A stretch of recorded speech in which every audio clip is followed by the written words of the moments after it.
que hablara de la situación actual, lógicamente no solamente para describirla, sino sobre todo para ver de qué manera se puede actuar en el momento en el que estamos. Cuando me piden eso, cuando tengo que reflexionar sobre el momento actual, me acuerdo siempre mucho de una anécdota de Unamuno, que seguramente muchos de vosotros conocéis.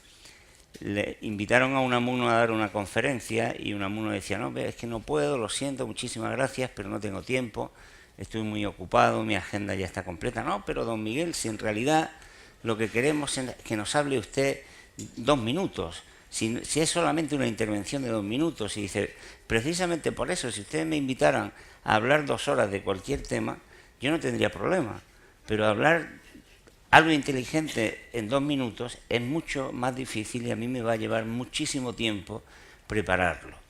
Si a mí me pidierais que hablara pues del capitalismo, de la transición al socialismo, de cómo podría ser una sociedad alternativa, de cómo, pues, creo que, en fin, con la modestia grandísima y las limitaciones extraordinarias de mis conocimientos, pero yo creo que lo podría hacer con relativa facilidad, brillantemente, y podría dar claves pues que sin duda serían interesantes. Pero claro, cuando uno lo que tiene que decir es qué está ocurriendo hoy y cómo salimos de la situación en la que estamos, que como todos vosotros conocéis mucho mejor que yo, no es precisamente muy favorable, pues entonces me ponen en la misma situación, salvando las distancias, en la que estaba don Miguel, ¿no? que en 2 minutos para decir algo inteligente pues hay que preparar, hay que pensar mucho. Para poder decir algo inteligente, algo útil, sobre cómo incidir, cómo actuar en una situación tan complicada y tan difícil como la de ahora, pues entonces la cosa se pone fea, ¿no? Bueno, yo, ya que he hecho el viaje, lo voy a intentar. Y voy a decir lo que pienso, el resultado de la reflexión que yo vengo haciendo sobre lo que está pasando en España, y a partir de ahí pues luego tomáis la palabra y empieza el debate, ¿no? Yo, si tuviera que definir la situación en la que está la economía española en estos momentos, quizá diría 3 cosas. Una, que es una situación compleja. Una segunda, que es una situación difícil. Y una tercera idea sería que es una situación que no admite soluciones óptimas. Vamos a ver si entonces nos aclaramos. Vamos a ver si somos capaces de definir pues por qué estas 3 connotaciones, cuál es el diagnóstico de la situación, y luego vamos a ver qué se puede hacer, porque parece también bastante evidente, o al menos a mí me lo parece, que no se puede tratar un mal, no se puede tratar una situación sin un buen diagnóstico de la patología que se quiere curar. ¿Por qué digo que es compleja la situación económica en la que estamos? Y hago un breve paréntesis porque creo que cualquiera que me conozca sabe que cuando yo hablo de economía estoy hablando de economía política, es decir, de la auténtica economía, de la economía que tiene en cuenta el entorno social, político, cultural, antropológico de las cuestiones económicas. ¿Por qué creo que es una situación muy compleja? Pues porque lo que nos pasa, que no voy a perder mucho tiempo en describir, alto nivel de empleo, caída de la actividad económica, etcétera, todo eso lo conocéis. Lo que nos pasa, o lo que le pasa a la economía española, es el resultado de la confluencia de una serie de factores. Por una parte, es el efecto de una crisis financiera, económica, internacional muy grande, posiblemente la más grande casi del último siglo, y que por lo tanto ha tenido que tener un impacto sobre la economía española, como muchas otras, muy grande. Si solamente se hubiera dado esa circunstancia, es decir, el impacto de una crisis internacional tan grande como la que se ha producido, ya la economía española estaría, no digo que hecha añicos, pero sí estaría sufriendo una serie de consecuencias muy importantes sobre los sectores económicos, sobre la actividad económica, sobre el empleo, sobre el bienestar, etcétera. Es una crisis que ya vosotros conocéis, que fue muy pronto detectada, incluso por los grandes poderes económicos, financieros y mediáticos, como una crisis sistémica, porque lo era, porque a poco que se tirara del hilo, era una crisis que hundía sus raíces en contradicciones, en grietas, en problemas que afectan, por así decirlo en lenguaje moderno, al disco duro, al software esencial del capitalismo de nuestra época. Pronto lo detectaron incluso los grandes organismos internacionales, los dirigentes políticos, y se dieron cuenta de que las grietas que abría la crisis internacional eran profundísimas, muy graves, y que eran grietas que afectaban al funcionamiento básico del sistema. Por eso decíamos y decimos que era una crisis sistémica. Obviamente, una crisis de esa naturaleza tiene, como digo, que haber afectado a la economía española de una manera muy fuerte, y efectivamente le ha afectado. Pero no ha sido solo ese factor el que ha producido un impacto dañino y muy importante sobre la economía española en el ámbito financiero, en el ámbito comercial, en el ámbito industrial, en el ámbito de la generación de ingresos. Es que ha habido otros factores que han incidido. En segundo lugar, aunque es verdad que eso ha ocurrido también en otros países, pero en España de una manera especial, la crisis, el impacto de la crisis internacional ha coincidido con el estallido de una burbuja inmobiliaria que ha echado abajo millones, cientos de miles de empleos, un sector que estaba tirando de la actividad económica de una manera muy potente, y bueno, pues es como un vehículo al que de pronto uno de los motores principales, por no decir que el motor principal, se le gripa, se le viene abajo. Entonces es un segundo factor añadido que ha hecho que el impacto de la crisis internacional en España haya sido especialmente dañino, especialmente fuerte y especialmente difícil luego de restañar, de resolver. Pero es que no acaban ahí las circunstancias que afectan a la situación en la que estamos, porque esas dos circunstancias se han producido en un proceso que es verdad que no es reciente temporalmente, pero sí históricamente, de lo que podríamos denominar de novedosa inserción exterior de la economía española. Históricamente, la economía española ha tenido un tipo de inserción en su entorno económico muy traumático, muy difícil, por razones que no vienen ahora, no puedo explicar, pero que pues más o menos son conocidas. Y la inserción que desde finales de los años 80-90 hace la economía española en la Unión Europea y después en el euro son especialmente problemáticos para España. Sobre todo la entrada en la Unión Europea, porque estuvo mal negociada. Algún día en este país habrá quien investigue y quien enseñe a la población, deberían haberlo hecho las izquierdas, cómo se negoció, o mejor dicho, cómo no se negoció, cómo nos entregamos a la Unión Europea y las consecuencias que eso ha tenido.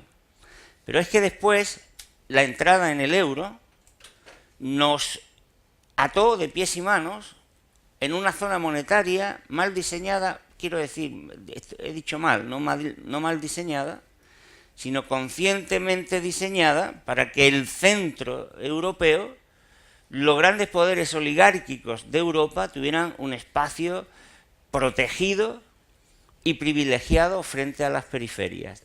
Y cuando digo periferias, no solamente me refiero a las periferias espaciales, sino a las periferias sociales, porque tan negativa ha sido la entrada en el euro para los territorios de la periferia como para la periferia social de Alemania en su expresión de las clases trabajadoras. La entrada en un euro de esa naturaleza ha dejado a España y a otros países en las condiciones en las que se queda uno cuando entra un país en una unión monetaria, sin instrumentos, sin capacidad de maniobra en política macroeconómica y en particular sin el instrumento que históricamente había sido el que la economía española había utilizado para defenderse, por decirlo de una manera coloquial, de las inclemencias del tiempo que ocasionaba su traumática inserción en el exterior, como acabo de decir. El tipo de cambio era lo que nos permitía ajustarnos, yo llamo al tipo de cambio, muchos economistas llamamos al tipo de cambio en estos casos, es la competitividad de los pobres, ¿no? Cuando alguien no tiene la posibilidad de competir con el exterior, con innovación, con valor añadido, con empresas muy de vanguardia, pues tiene que competir devaluando su moneda. Cuando te quitan ese arma, te dejan desarmado, con la única arma de tener que hacer lo que llaman devaluación salarial, que consiste en mantener constantemente una presión a la baja de los salarios que ni siquiera te garantiza que mantengas posiciones competitivas como la historia ha demostrado. Bueno, pues eso es un tercer factor que hace que el impacto de la crisis y el impacto del estallido de la burbuja lo tengas que afrontar, digámoslo así, coloquialmente hablando, esposado, sin capacidad de maniobra, sin poder poner en marcha política monetaria y política fiscal, porque aunque teóricamente tienes política fiscal, la política fiscal está muy limitada por las condiciones que establece la Unión Monetaria y porque la política fiscal y la política monetaria, decía Tobin, son como las dos hojas de una tijera y no cabe pensar que la hoja de una tijera vaya independiente de la otra. Si hay una política monetaria férreamente establecida desde un banco central, aunque tú tengas teóricamente autonomía en la política fiscal, al final no la tienes porque la otra hoja te lo dificulta. Y máxime cuando además está sometido a leyes o a normas, mejor dicho, de estabilidad fiscal que te frenan la capacidad operativa de la política fiscal. Bueno, ese es el tercer elemento. Pero desgraciadamente no paramos ahí, porque es que tenemos otro cuarto factor que hace que el impacto de una crisis, que el impacto de la burbuja y que el impacto de una mala o desafortunada o desgraciada o como queráis llamar inserción en el exterior sea especialmente dañino. ¿Y cuál es ese cuarto factor? Pues el cuarto factor es que todo eso, esos tres elementos, hacen impacto en una economía cuyo modelo productivo, cuando digo modelo productivo, pues es su perfil, su naturaleza, su carácter, de una manera genéricamente entendida, es muy débil, muy desestructurado, muy desvertebrado y con unas patologías muy graves. ¿Cuáles son esas patologías? Simplemente las menciono para ir un poco poniendo cuestiones sobre la mesa. En primer lugar, nuestra economía, nuestro modelo productivo es un proceso, es un modelo productivo, podríamos decir, en aceleración. O sea, ha vivido la economía española unos cambios acelerados, desde la muerte de Franco, la entrada en la Unión Europea, el euro, la creación del estado del bienestar, la puesta en cuestión del estado del bienestar, que en otros países fueron procesos pues que se pudieron abordar, por decirlo también coloquialmente, como me gusta hablar, de una manera un poquito descansada, pues en España tuvieron que abordarse o se han abordado, pues como digo, aceleradamente, exageradamente. Y eso no es fácil, ¿no? Poner en marcha el estado del bienestar en un proceso tan rápido de tiempo, en un periodo de tiempo tan rápido, es mucho más complicado que ponerlo en marcha pues en decenios. Eso es un primer rasgo que puede parecer secundario, pero que es importante, porque significa que los procesos por los que hemos transitado, por los que ha transitado nuestra economía en los últimos años, están cosidos con hilos muy finos, con una costura muy débil. Y claro, al estar cosidos de esa manera tan débil, pues cualquier tirón es mucho más fácil que los acabe, ¿no? Fuimos los primeros y nos pusimos en marcha a crear el sector de cuidados, el sector de la dependencia, con una hilatura, con una costura tan fina, tan fina, tan fina, que no duró nada. Pusimos en marcha políticas de igualdad, pero las hilamos de una manera tan débil que no duraron un soplo. Se puso en marcha la sanidad universal, el estado del bienestar, pero lo hilamos tan rápidamente, tan aceleradamente, con tan poca consistencia temporal y social, que con la misma rapidez con que pues poníamos en marcha aquello, casi lo estábamos ya echando abajo. Eso es una nota sobre la cual yo creo que hay que reflexionar. Porque luego cuando hablemos de soluciones quizás tendríamos que empezar a pensar que los procesos sociales también necesitan, como los seres humanos, un poquito de respiro, ¿no? Un poquito de consolidación. Parece que lo importante es avanzar muy rápidamente y dar muchos pasos. Pero si esos pasos no están dejando un terreno consolidado, pues al final puede ocurrir que lo que estemos construyendo sea puro cartón piedra que se venga abajo enseguida. En segundo lugar, nuestro modelo productivo tiene una característica de la que a las izquierdas les cuesta mucho trabajo hablar. Es un modelo oligárquico, sumamente oligárquico. En parte porque viene limpito del franquismo. Las mismas familias. Si uno ve los consejos de administración del IBEX, es que parece que está leyendo el listado de ministros de Franco, de los gobiernos de Franco. Es una sociedad y una economía profundamente oligárquica. 1000 y pico personas, no llegan a 1500 personas, controlan más del 85% del PIB español. Eso es oligarquía pura y dura. Y de eso impone una lógica, un tono, un perfil a la economía española.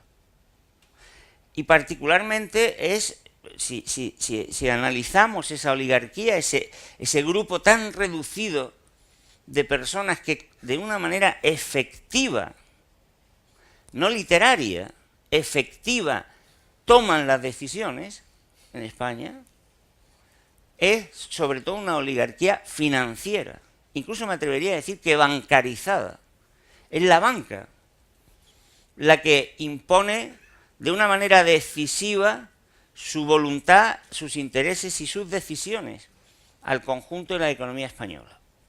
Y muy particularmente a las propias empresas españolas. Las empresas españolas, curiosamente, son las primeras esclavas de la economía bancarizada y oligarquizada que tenemos en España. Ese es un rasgo de nuestro modelo productivo que dificulta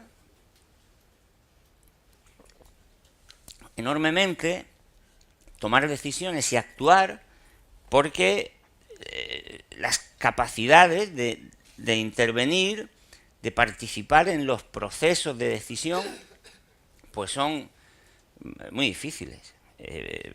Quizá luego podemos hablar de la coyuntura más concreta, pero piensen ustedes en la movilización tan extraordinaria, ya hasta se habla así, el IBEX 35. Yo oigo en Andalucía, Susana Díaz va a Madrid y por la mañana se reúne con el IBEX. O sea, ya está en la agenda, forma parte como casi de un chiste. No es ningún chiste. Es el modus operandi de la política y de la economía española. Esa concentración enorme de la riqueza es importante desde el punto de vista para un modelo productivo, no solo desde el punto de vista de la lógica que impone al conjunto de la economía, sino también porque es generadora de una extraordinaria desigualdad, como veremos después. En tercer lugar, nuestro modelo productivo tiene un rasgo especialmente desgraciado y que en gran parte es consecuencia de este que acabo de mencionar. Y es que está sometido a un proceso de desindustrialización progresivo, paulatino, permanente, y que posiblemente dentro de poco, cuando yo hable de estas o cuando hablemos de estas cosas, ya ni tengamos que mencionarlo. Diremos, España tuvo industria. Y eso es fundamental, porque aparentemente reaccionamos ante eso sin demasiada preocupación. Y no es posible, volveré después sobre esto, pero de antemano hay que señalar que es imposible que una economía se ponga en marcha si no tiene fuentes endógenas de generación de valor en la agricultura y en la actividad industrial. Pues bien, esos dos campos, principalmente en la agricultura, en la actividad industrial, prácticamente han ido evaporándose como azucarillos, como decía Joaquín Sabina en su canción, pues como en lo que duran 2 trozos de hielo en un whisky on the rock, como si fuera así.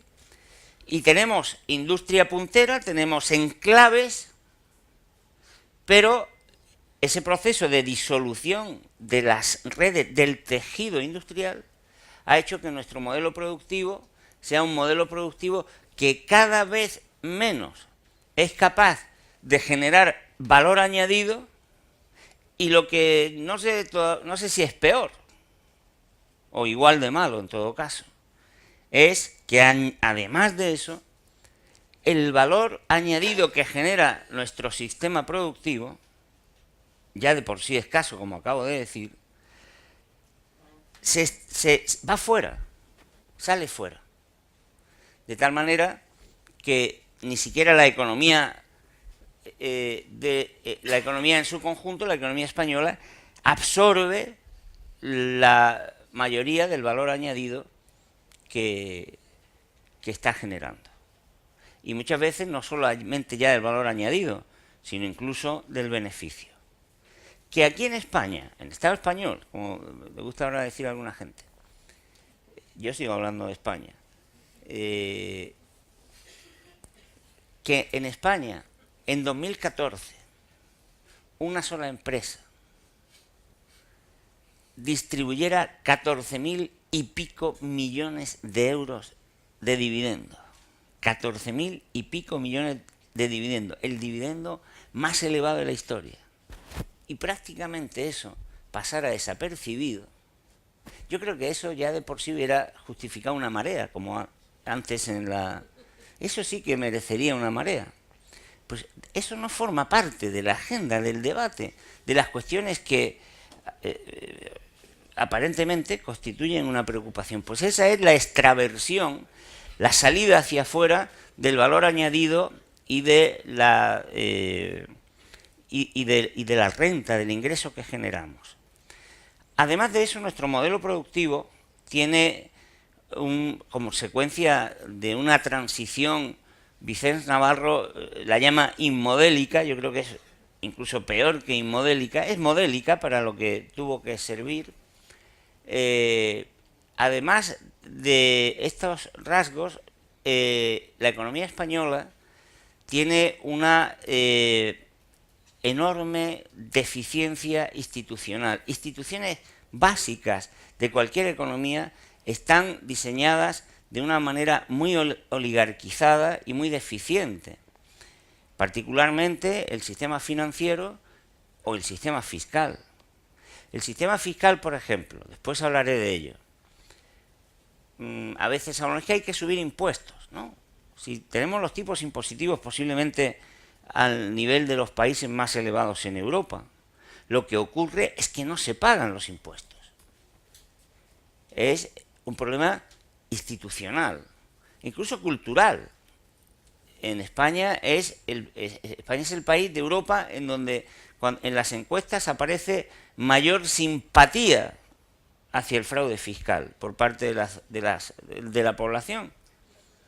Por lo tanto, ahí hay deficiencias institucionales que impiden que el aparato productivo funcione con eficacia, porque son como vías de escape, como fugas permanentes que desde las instituciones se producen en la economía.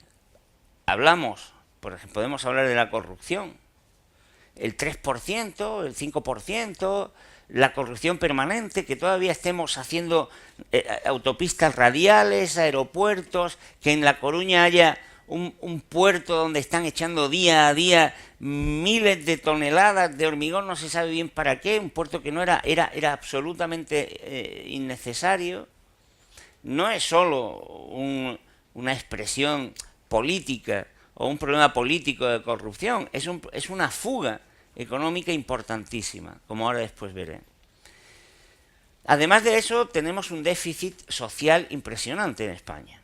Cuando terminó la dictadura, mucha gente todavía sigue pensando, sobre todo en la derecha, que Franco fue un dictador, ya incluso algunos lo quieren presentar como un abuelete un poquito raro. No, no solamente fue un dictador, un sanguinario dictador, sino que es que además fue un empleado de la oligarquía económica y financiera, y la consecuencia de aquello fue que a la muerte de Franco los indicadores de bienestar en España estaban muy por debajo de la media europea. Los primeros años de la democracia y sobre todo de los gobiernos de Felipe González permitieron aumentar el gasto social, nos acercamos a Europa, pero a partir del año 93-94, consecuencia por una parte de la crisis, consecuencia también de la penetración del socialliberalismo en el Partido Socialista, los indicadores vuelven a bajar, con Aznar vuelven a bajar, luego hay alguna pequeña subida, pero ahora estamos prácticamente igual que estábamos a la salida del franquismo en gran parte de los indicadores sociales. Hemos mejorado sin duda en muchos aspectos, pero seguimos teniendo un déficit social muy grande. Ese déficit social en nuestro modelo productivo no es solo un problema que es importante, ya solo con eso sería suficiente para plantearlo como problema. No solo es un problema desde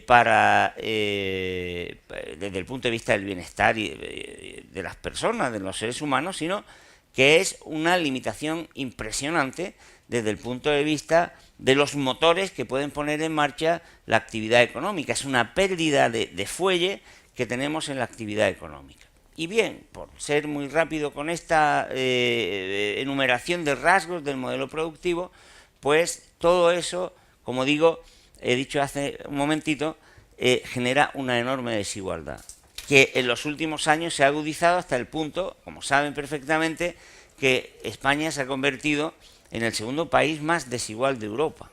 Y la desigualdad no es solo, como le ocurre también al déficit social, pues un problema moral, un problema ético, es sobre todo la principal limitación que tiene una economía para progresar. Sobre todo porque esa desigualdad tiene como origen principal la desigualdad en salarios.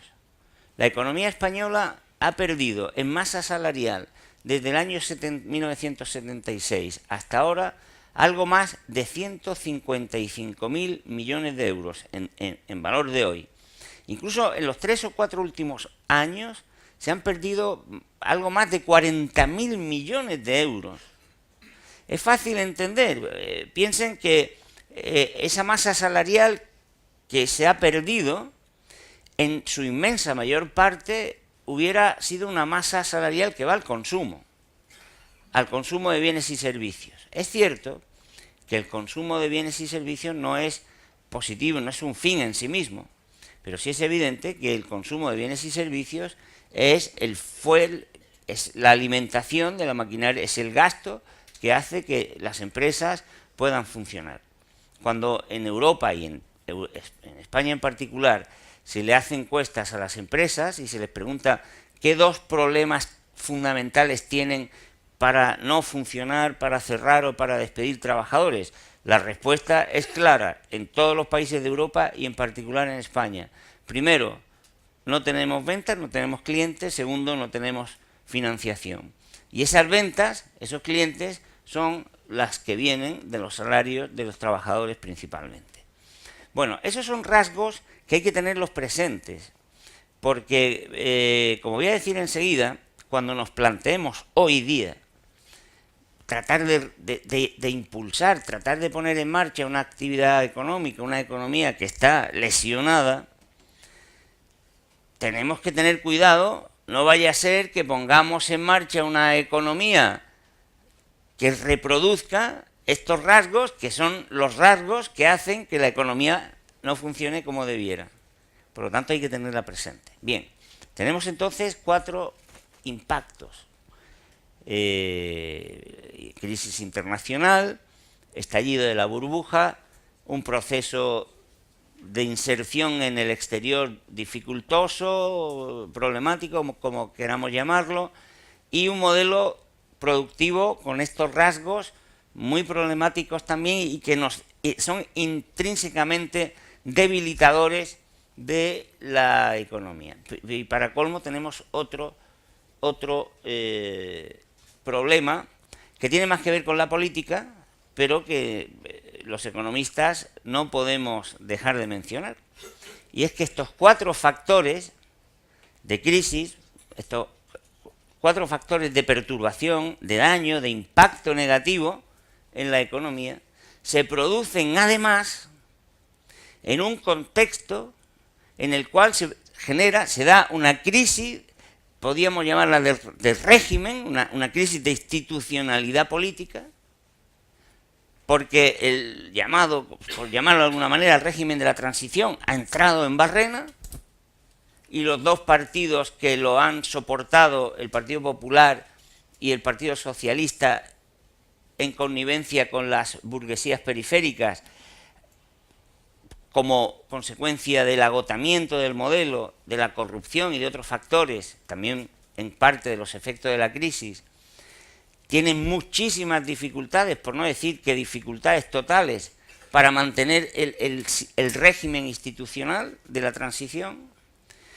pero además también porque esa crisis de la institucionalidad ha ido acompañada, o está de momento acompañada, por una material inexistencia de sujetos políticos que reemplacen a los sujetos políticos que hasta ahora habían sostenido el régimen de representación.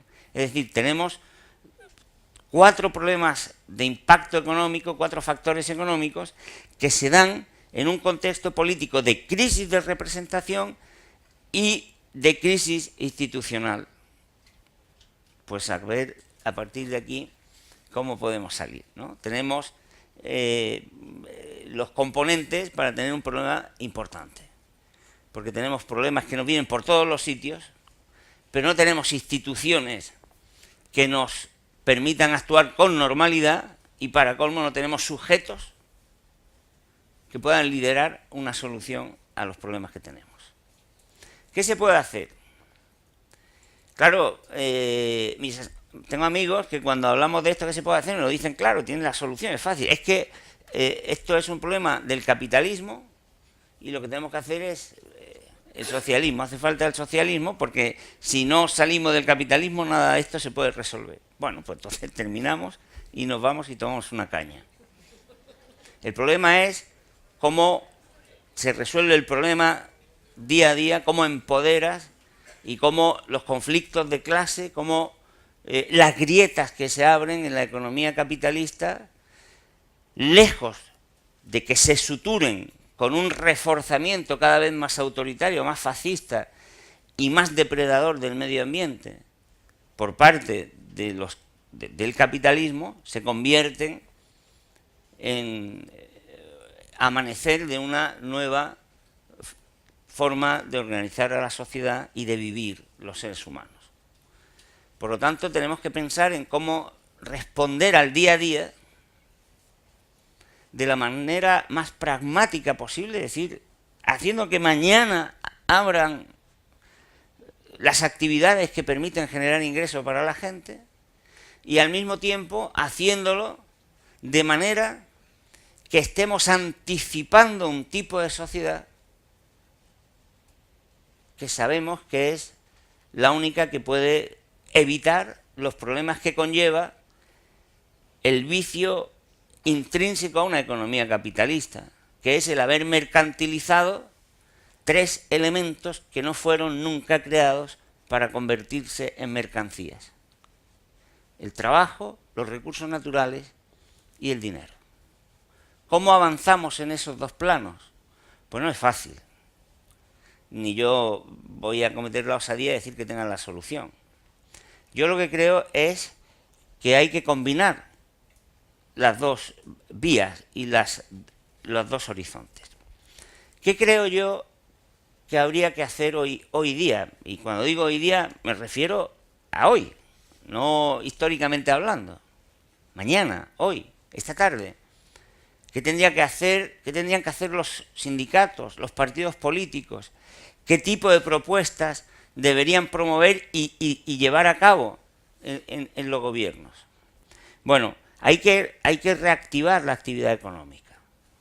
No sé si tengo que hacer un paréntesis, porque cada vez que yo menciono reactivar la actividad económica, siempre hay alguien que ya está pensando en levantar la voz para decirme que es que hay que decrecer.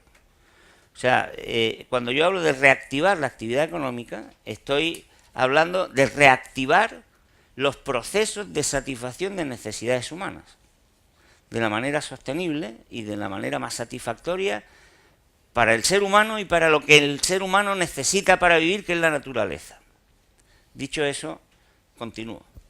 Pues bien, para reactivar la actividad económica así entendida, a mí me gusta decirlo de una manera muy sencilla, muy clarita, ¿no? Para que me entienda cualquiera.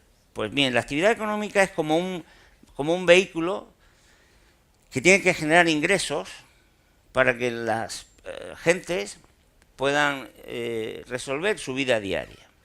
Y ese vehículo tiene 4 grandes motores. Entonces lo que hay que procurar es que esos 4 motores se pongan en marcha. El primer motor, voy a empezar por el último, del que normalmente suelen hablar los economistas, es el sector exterior, que tire de nuestra economía el sector exterior. Bueno, ojalá, ¿no? Ojalá alguien tuviera viento desde atrás que nos empujara. Ojalá España fuera una economía que fuésemos capaces aquí de producir y vendiéramos en todo el mundo, y entonces pues estaríamos viviendo mucho mejor. Eso es muy difícil que ocurra en la economía española. Algunos gobiernos incluso han querido hacerle creer a la gente que el motor exterior va a ser el motor de la economía española. Es muy difícil. Es muy difícil por varias razones. En primer lugar, porque eso, incluso si fuera posible, lleva mucho tiempo. Porque es cambiar nuestro modo de producir, nuestra cultura, nuestra manera de ser, nuestra manera de consumir, de organizarnos. Y aunque fuera deseable, que ahora después podemos comentar si es o no deseable, lleva tiempo. Lleva tanto tiempo que no resuelve el problema que yo he venido aquí a plantear, la situación actual. Además, los estudios que se hacen en todo el mundo, por ejemplo uno reciente de la UNCTAD, que es una agencia de las Naciones Unidas, nos indican que los países que recurren al motor exterior, a esto que llaman la competitividad exterior de las economías tienen peores resultados desde el punto de vista puramente económico y también del bienestar que aquellos países que utilizan otros motores basados en lo que llamamos los economistas nuestro mercado interno, nuestros recursos endógenos. Por lo tanto, por esas razones y por otras también. España, por ejemplo, tiene algunas industrias, muchas de ellas en Cataluña, que son industrias muy potentes desde el punto de vista del comercio exterior, pero que tienen el inconveniente de que una gran parte de los insumos, de los productos intermedios que necesitan, vienen del exterior. Con lo cual, pues un poco lo que por un sitio comes, lo echas por el otro. Ahora después hablaré que sería interesante que apoyemos esas industrias que tienen gran y buena presencia en el exterior con una industria de productos intermedios. Pero eso lo podemos hablar luego. Por esas razones, y por algunas otras más, yo creo que apostar por el modelo de competitividad exterior de la economía española es un error. Yo creo que no llegamos muy lejos por ahí. Es muy difícil que la economía española se reactive simplemente optando porque sea el exterior el motor principal. Ahora, la izquierda, sin embargo, ha cometido también un error a menudo en eso. Porque es cierto que cuando se nos dice que la economía tiene que tener como motor principal el sector exterior, pues entonces nos dicen acto seguido que lo que hay que hacer es moderar salarios.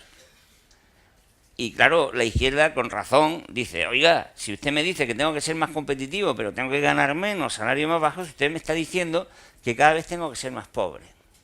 Entonces, rechazando esto segundo, que hay que rechazar, rechazamos lo primero, que es la oportunidad de generar ingresos en el exterior. Le voy a poner un ejemplo para que vean hasta qué punto eso puede llevar a errores y cómo otras alternativas pues son alternativas interesantes. En algunos pueblos de Andalucía, donde había una artesanía muy importante que sobre todo llevaban a cabo las mujeres, por ejemplo, mantones de Manila, que eran muy valiosos, que dejaban buenos ingresos y que hacía que en aquellos pueblos pues hubiera una actividad relativamente importante y que generaba un buen montante de renta. Ocurre que la competencia de China y de otros países, pero sobre todo de China, pues acaba con el negocio. Pasa también en otros pueblos y en otras zonas, pero este es un ejemplo muy interesante. ¿Qué ocurre? Pues que claro, vienen mantones de Manila de China súper baratos que se venden solos porque la diferencia de precio es total. ¿Cuál es la respuesta? Pues la respuesta puede decir, bueno, ¿qué vamos a hacer? Claro, rechazamos el modelo exterior porque lo que no vamos a hacer es que las mujeres de tal pueblo pues tengan que estar cosiendo a precios de China. Pero es que hay otra opción. ¿Y qué han hecho en algunos pueblos? ¿Vienen mantones de Manila de China? Bueno, nosotros vamos a seguir haciendo los mantones de Manila de calidad que sabemos hacer. Lo que pasa es que no los podemos vender en los mismos sitios que antes. Y hay que ponerse otro chip. Y hay que crear cooperativas, hay que empoderar a las mujeres, hay que enseñar a las mujeres a utilizar Internet, hay que enseñarles inglés, hay que hacer que los jóvenes se vinculen a esas cooperativas. Y estamos anticipando el futuro. Estamos creando otro tipo de empresas, otro tipo de relaciones personales, otro tipo de relaciones productivas. Y encima estamos vendiendo los mantones de Manila, a lo mejor en boutique de Los Ángeles, a unos precios desorbitados, pero que nos vienen magníficamente bien. Bueno, es un ejemplo, pero es un ejemplo de oportunidades que las izquierdas tenemos que aprovechar para ir generando un modo diferente de producir, de consumir, de emplear y de incluso tener relaciones personales. Es decir, hay que aprovechar esas oportunidades. Segundo motor. Es el motor en el que, bueno, ojalá pudiéramos, ¿no? Es el motor, el gasto público. Desde hace ya muchos años sabemos que si el ingreso privado falla, el gasto público, si el Estado pone dinero, lo enseñó Keynes a los capitalistas. Cuando Keynes vio que el capitalismo se hundía, le decía a los gobiernos: oiga, se les hunde esto, pongan ustedes dinero, contraten a la gente que haga hoyos y que luego los tape, porque con el sueldo que ustedes le dan a la gente van a ir a comprar y eso va a ir creando renta. Eso funciona así, lo diga Keynes. En realidad lo había dicho antes de Keynes Kalecki, que era comunista. Lo que pasa es que lo escribió en polaco y Keynes se llevó... Sí, no, lo digo porque en el profundo y terrible... la terrible carencia de lectura que hay en las izquierdas españolas, a muchos economistas nos dicen que somos reformistas y keynesianos porque proponemos reactivar la demanda efectiva. Y pues claro, como son la gente que no lee, no se entera que no somos keynesianos, que somos kalekianos, que era comunista, no era Keynes. En realidad eso tampoco es que fuera kalekiano, era de sentido común. Era de sentido común, ¿no? Pero bueno, dicho eso, el gasto público puedes reactivar. Claro. ¿Cuál es el problema que tenemos en España? Dos principales. Uno, que la deuda se nos ha disparado. Y dos, que no tenemos Banco Central. Es el Banco Central Europeo. Claro, si tuviéramos Banco Central, como debiera ser, y como debemos reclamar, eso lo hablamos luego. Si tuviéramos Banco Central, el Banco Central podría estar generando medios de pago y por lo tanto hacer que una economía que no está generando ingresos propios los tenga. No tenemos Banco Central.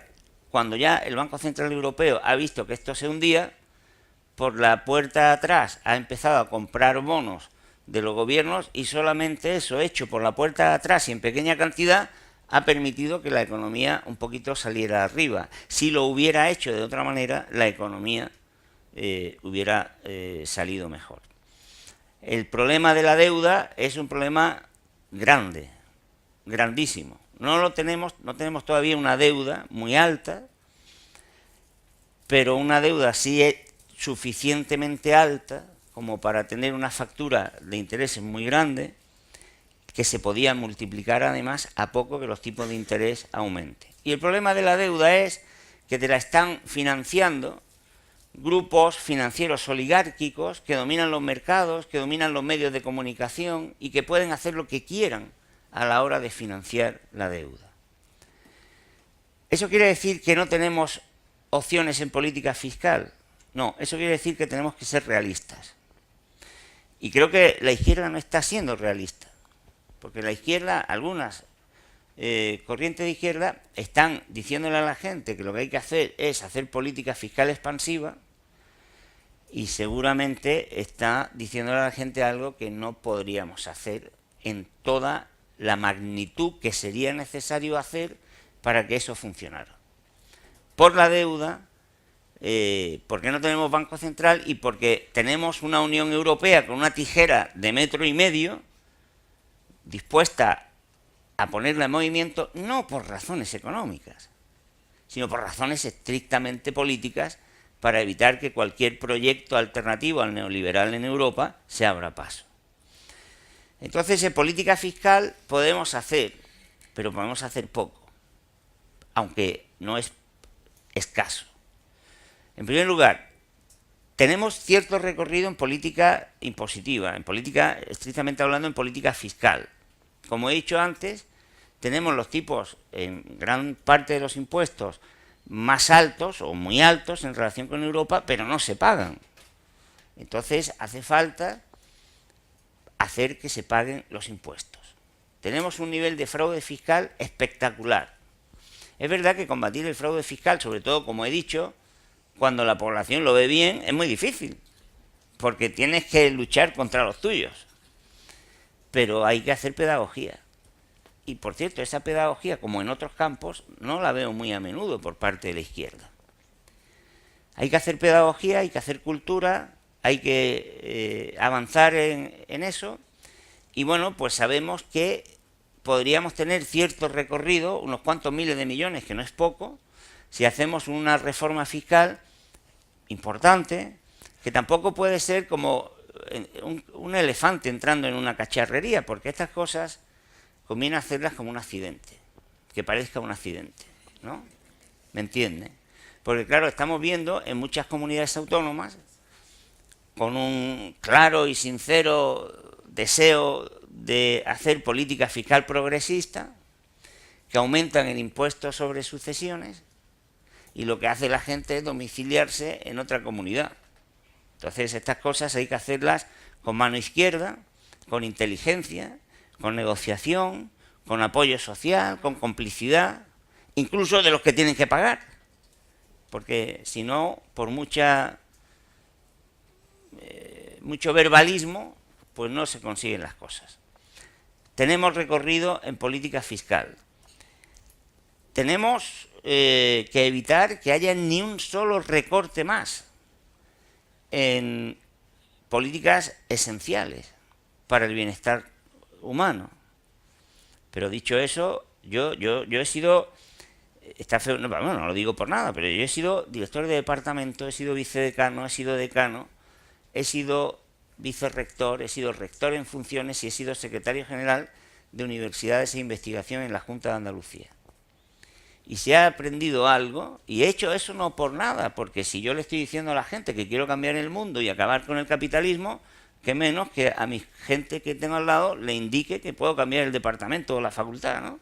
Cosa que, por cierto, parece que no entienden muchos de mis compañeros y camaradas de la izquierda. Pues bien, si yo he aprendido algo gestionando recursos, es que gastar es muy difícil. Gastar muchas veces es más difícil que generar ingresos. Y yo creo que una tarea pendiente en España y también de las izquierdas es defender, ya no se puede hablar de esa palabra porque hasta esa palabra nos la han robado, la de la austeridad, la de la auténtica austeridad, la del gasto que es necesario. Porque el gasto público en España necesita una revisión democrática, bienestarista, progresista, desde arriba hasta abajo. Porque yo soy empleado público y yo veo lo que se hace en las oficinas públicas. Y a mí el otro día me llegó un paquete de una librería y el paquete de la librería lo tengo que subir yo, desde la conserjería a mi despacho. Y a mí no me importa. A mí no se me caen los collares, ¿cómo se dice, no? Los collares al suelo. No me importa. No me importa. Aunque lleve 30 años de catedrático, no me importa ir con el paquete. Pero lo que me pregunto es, entonces, ¿para qué hay 3 tipos sentados en la conserjería sin hacer nada? Es que no tiene sentido. Entonces, ese tipo de cosas también la izquierda y los sindicatos tenemos que abordarlos, porque es mucho dinero el que se va en gasto público que tendría que estar en otros sitios. Por lo tanto, creo que tenemos un gran recorrido en gasto público. Hay que acabar, hay que hacer una moratoria de inversiones gigantescas que no sirven para nada. O bueno, claro que sirven, ¿para qué sirven? Para que se hagan ricos los grandes promotores. Y eso lo tiene que plantear, eso cuesta disgustos y votos y hay que hacerlo con pedagogía, pero hay que avanzar. Por lo tanto, ahí tenemos otra vía que es reducida, pero tenemos campo que hacer. Y luego tenemos el tema de la deuda. Yo soy de los primeros, creo, que habló en España de denunciar la deuda ilegítima, de plantear quitas, reestructuraciones. Pero igualmente que digo eso, digo, sí, yo lo puedo decir, yo lo puedo defender, pero yo mañana me siento con Goldman Sachs y no me va a admitir una quita de la deuda, salvo que se creen las condiciones para eso. Entonces hace falta empoderar a la gente, hace falta mucha información, puede ser que tengamos cierto recorrido, pero yo no soy muy optimista en el sentido de que vaya a ser fácil poder facilitar el pago de la deuda. Por lo tanto, tengo que buscar otras vías. Sin olvidar, yo no estoy diciendo que se olvide la necesidad de que haya auditorías ciudadanas, de que la gente se informe, de que la gente sepa de dónde viene la deuda, de que se sepa cuál es su origen, quién se ha beneficiado con ella, quién se ha beneficiado con las privatizaciones. Claro que hay que seguir actuando allí, pero hay que ser realistas porque no vamos a conseguir mañana que en lugar de 30 y tantos mil millones de euros en intereses pasemos a pagar 10.000, porque eso sería un milagro y en los milagros yo de entrada no creo. Tercer motor, voy a ir terminando ya. El tercer motor, la inversión. Claro, la inversión crea nuevos capitales, nuevas empresas, empleo. No necesariamente, porque puede ser inversión improductiva, inversión que salga fuera, pero en todo caso la inversión que nos interesaría generar en España es una inversión, pues eso, que cree empleo, que sea sostenible y sobre todo que no sea empobrecedora.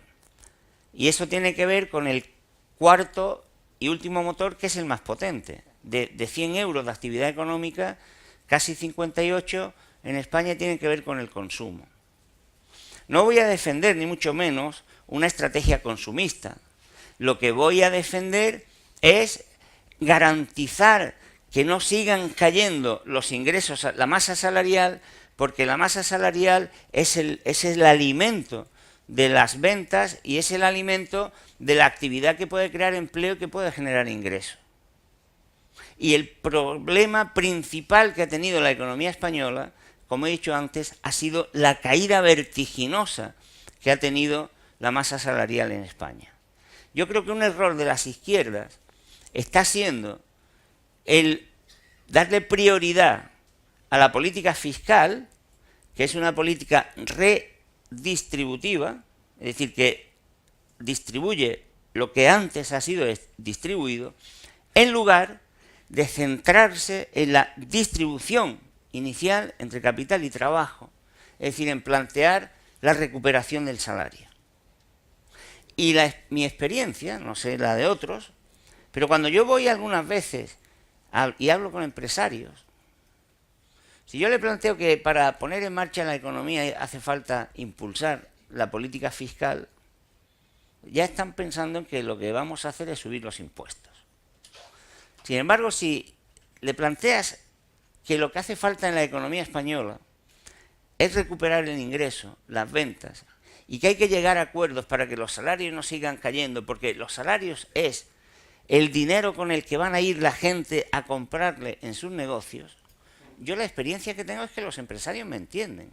Naturalmente no los grandes empresarios que tienen mercados cautivos, pero sí los empresarios que viven de la masa salarial.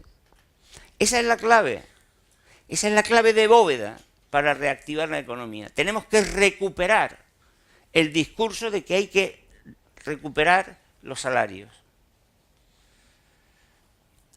Por último, claro, esos motores tienen que funcionar si al mismo tiempo funcionan dos elementos. Por una parte, eso es, los economistas llamamos a eso la demanda, ¿no? El gasto. Pero por otra parte tiene que haber la oferta, tiene que crearse bienes y servicios para ese gasto. Y ahí es donde viene el evitar, la necesidad de evitar esos rasgos negativos que yo decía del modelo productivo. Si nos limitamos a darle empuje al aparato productivo sin corregir esos rasgos de la oferta, estamos haciendo lo mismo de antes. Claro, si promocionamos el gasto de los turistas, el gasto de los constructores comprando pisos, pues sí, la economía española se va a reactivar. Pero estamos reproduciendo un modelo que va a volverse a caer, que es desigualitario, que es insostenible medioambientalmente y que no nos sirve. Por lo tanto, tenemos que promover un tipo de modo de producir de bienes y servicios diferente. De regeneración del hábitat, de nuevos espacios de convivencia, de remodelación de viviendas, de mayor eficiencia energética, de consumo de cercanías, de consumo local, de nuevas formas de organización de la propiedad y de las empresas a través de cooperativas, de nuevos tipos de finanzas. No necesitamos a los grandes bancos para financiar. Las mujeres que hacen mantones de Manila en los pueblos de los que yo les hablaba, o en multitud de ejemplos que podríamos ponerle, no necesitan de bancos de Santander ni de bancos Bilbao Vizcaya, sino necesitan finanzas de otro tipo, descentralizadas, nuevas formas de canalizar el ahorro ciudadano, el ahorro de las personas normales y corrientes. Y todo eso puede permitir que la oferta sea de una naturaleza diferente frente a ese incremento de gasto que tiene que venir de una mayor igualdad salarial. Dicho eso, esto es el proyecto. ¿Cuál es el problema importante que yo veo? El problema importante que yo veo es que la izquierda, quien puede impulsar eso, tiene la cabeza en otra cosa. No tenemos sujetos políticos que estén impulsando eso. ¿Dónde están las cooperativas impulsadas por las izquierdas o por los sindicatos? Hay excepciones honorables.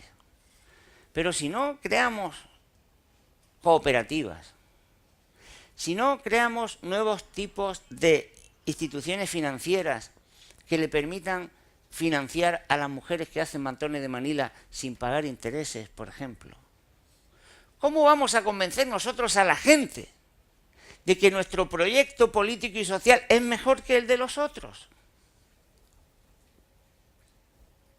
Y ese es el problema. Y si no hacemos eso, ¿cómo vamos a tener la complicidad y la fuerza social suficiente para evitar la desigualdad salarial creciente? Esa es la tarea, ese es el problema. El reto para poner en marcha un proyecto económico de reactivación de la economía española, de progreso, que hiciera frente a problemas actuales del día a día con una, con una orientación estratégica diferente, es un problema al final, como siempre, es político. De hecho, no soy yo, un economista bastante de derechas y ortodoxo, como fue Enrique Fuentes Quintana. Recuerdo, y siempre lo cuento, una intervención que tuvo en televisión cuando lo nombraron ministro y vicepresidente del gobierno en el año 77, y salió en televisión y le dijo, los problemas económicos no tienen soluciones económicas, tienen soluciones políticas. Por lo tanto, no le pidan ustedes a los economistas le podemos decir lo que yo acabo de decir ahora, pero el problema de la economía española es un problema político, de lograr la voluntad para avanzar ahí. Problemas para generar ingresos los hay. Mañana una moneda complementaria, es verdad que tendría que ser un problema de negociación con Europa, con el Banco de España importante, pero con apoyo social una moneda complementaria fácilmente podría incrementar en un 20% los ingresos de la población, los medios de pago. Por lo tanto, imagínense. Ahora, ¿eso cómo se pone en marcha? Se pone en marcha con voluntad política, con complicidad social, con organización, con movilización, con sujetos políticos que asuman eso. Y yo creo que ahí, sobre todo, se carece de espacios de reflexión colectiva. Este tipo de proyectos, este tipo de debates, hay que abordarlos colectivamente. Y eso es otra carencia que tenemos en España. Una cosa es que haya organizaciones políticas en la izquierda, de signo más o menos, con sensibilidades distintas, diferentes, pero si tienen un proyecto común más o menos compartido, que es el de superar el capitalismo neoliberal de nuestros días, lo lógico sería que unieran esfuerzos, al menos, para generar espacios de reflexión, espacios de convivencia intelectual que suministraran ideas para poner en marcha la movilización política que luego cada uno impulse de la manera que fuera.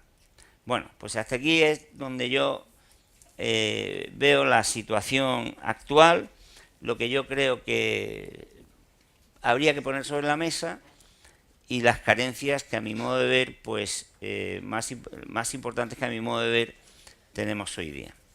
Y nada más, muchas gracias.